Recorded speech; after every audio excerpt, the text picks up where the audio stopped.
வணக்கம். தேசம் சிறப்பு செய்திகளுக்காக நான் உங்கள் ரேவதி குணாலன். பேரா மாநில பணி ஓய்வு பெற்ற போலீஸ் அதிகாரிகளின் இயக்கத்தின் ஏற்பாட்டில் போலீஸ் தின கொண்டாட்டம். 2019ஆம் ஆண்டு போலீஸ் தினத்தை முன்னிட்டு ஏப்போ கல்லுமலை ஸ்ரீ சுப்பிரமணியர் ஆலயத்தில் மார்ச் 25ஆம் தேதி சிறப்பு வழிபாடு நடைபெற்றது. பணி ஓய்வு பெற்ற போலீஸ் அதிகாரிகளின் ஏற்பாடு நடைபெற்ற இந்நிகழ்வில் திரளானோர் கலந்து கொண்டனர். போலீஸ் தினம் என்பது மலேசியாவில் மார்ச் 25ஆம் தேதி கொண்டாடப்படும் ஒரு தேசிய நாளாகும். இந்நாள் மலேசிய போலீஸ் படையின் சேவைகளை பாராட்டும் வகையில் கொண்டாடப்படுகிறது. மலேசிய போலீஸ் படை நாட்டின் பாதுகாப்பு மற்றும் சட்ட ஒழுங்கை பராமரிப்பதில் முக்கிய பங்கு வகிக்கிறது. அவர்கள் நாட்டின் பாதுகாப்புக்காக தங்கள் உயிரையும் தியாகம் செய்கிறார்கள். போலீஸ் படையினர் நாட்டின் பாதுகாப்புக்காக குற்றங்களை தடுப்பது மற்றும் குற்றவாளியை பிடிப்பது, சட்ட ஒழுங்கை பராமரிப்பது ஆகிய நடவடிக்கைகளை மேற்கொண்டு வருகிறார்கள்.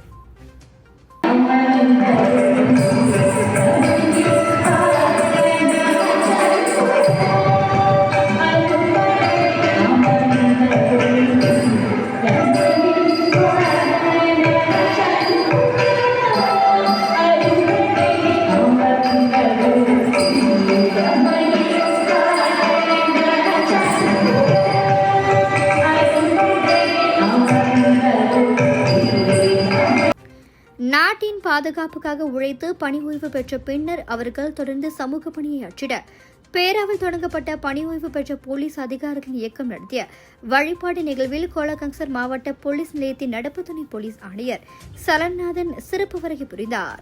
இந்நிகழ்வில் பணி ஓய்வு பெற்ற போலீஸ் அதிகாரி டத்து சுரேஷ்குமார் உட்பட பணி ஓய்வு பெற்ற பலரும் கௌரவிக்கப்பட்டனர்.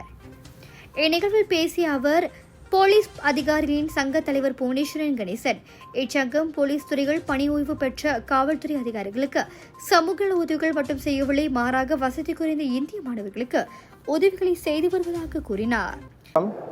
என் பெயர் புவனேஸ்வரன் கணேசன். நான் பிரசத்வன் பசாரா போலீஸ் பேராக்கின் தலைவர். என்னோடு இப்போ இருக்கிறவங்க எல்லாம் என்னோட சங்கத்தின் செயற்குழு, கோயில் சார்ந்தவர்கள், செக்ரட்டரி மற்றும் நண்பர்கள். இன்றைக்கு நம்மளுடைய 219ஆம் போலீஸ் தின ஆண்டு. இதை நாங்கள் பசாரா போலீஸ் ஓய்வு பெற்ற போலீஸ் அதிகாரிகள் முதல் முறையாக நாங்கள் எடுத்து இந்த உபயத்தை நாங்கள் ரொம்ப சிறப்பாக செய்கிறோம். இப்போ பார்த்தீங்கன்னாக்கா நமக்கு நல்ல ஆதரவு இருக்குது. இதை நாங்கள் மீண்டும் மீண்டும் இந்த உபயத்தை செய்யணுன்ற எங்களுடைய ஒரு ஆசை. எதுக்குன்னா, மக்கள் எல்லாம் நல்லா இருக்கணும். முன்ன மக்களுக்காக நாங்கள் சேவை செஞ்சோம். இன்னும் நாங்கள் ஓய்வு பெற்றோம். நாங்கள் என்ன மக்களுக்கு நம்ம என்ன செய்ய முடியும், நாங்கள் பார்க்குறோம் என்ன செய்ய முடியும்ன்ட்டு. அதை விட நாங்கள் இப்போ நாங்கள் சொந்த கட்டடம் வாங்குறதுக்கும் நம்ம திட்டம் பண்ணியிருக்கோம். எல்லாம் பண்ணிட்டோம். இப்போ அநேகமாக இன்னொரு ஒரு வாரத்தில் நமக்கு சேலை பர்ச்சேஸ் எக்ரிமெண்ட் சைன் பண்ணிடுவோம்.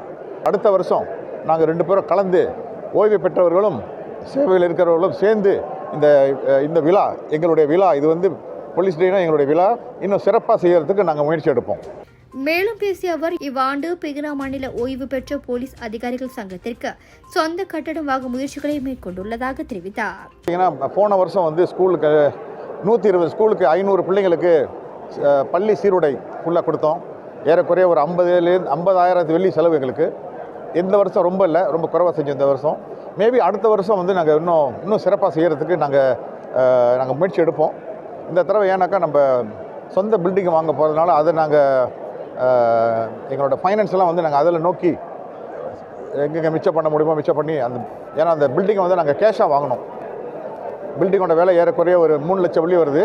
ஸோ அதை கேஷாக 2 வருஷத்தில் நாங்கள் கட்டி முடிக்கணும். அதுதான் நாங்கள் இப்போ எல்லாம் பிளான் பண்ணியிருக்கோம் எப்படின்ட்டு. ஆனால் முடியும், ஆண்டவன் அருளால் எங்களுக்கு அது முடியுன்ற நம்பிக்கை. அந்த பில்டிங்கை நாங்கள் நிச்சயமாக வாங்கி சத்வான் பசாரா போலீஸ் அதில் நாங்கள் செயல்படுறதாக இதான் எங்களுடைய நோக்கம், இதான் எங்களுடைய ஆசை. இந்த ஆண்டுக்குள் அதனை ரொக்கமாகவும் வாங்க உள்ளதாகவும் தெரிவித்தார். இதன் வழி மேலும் பல உதவிகள் வழங்கப்படும் எனும் தகவலையும் மேலும் அவ்வாறு தெரிவித்தார். இத்துடன் இன்றைய செய்திகள் நிறைவடைகின்றன. மேலும் பல ஆன்மீக செய்திகளை தெரிந்து கொள்ள தேசம் டிவி மலேசியா யூடியூப், டிக்டாக் மற்றும் இதர சமூக வலைதளங்களை பின்தொடருங்கள். உங்களிடமிருந்து விடைபெறுவது நான் உங்கள் ரேவதி குணாலன். மக்களோடு தேசம், தேசத்தோடு மக்கள். நன்றி, வணக்கம். ஒரு வீட்டுக்கு ஒரு பட்டதாரி எனும் நிலை போய் ஒரு வீட்டுக்கு பல மருத்துவர்களை உருவாக்கும் நடவடிக்கையில் இறங்கியுள்ளது எய்ம்ஸ் பல்கலைக்கழகம்.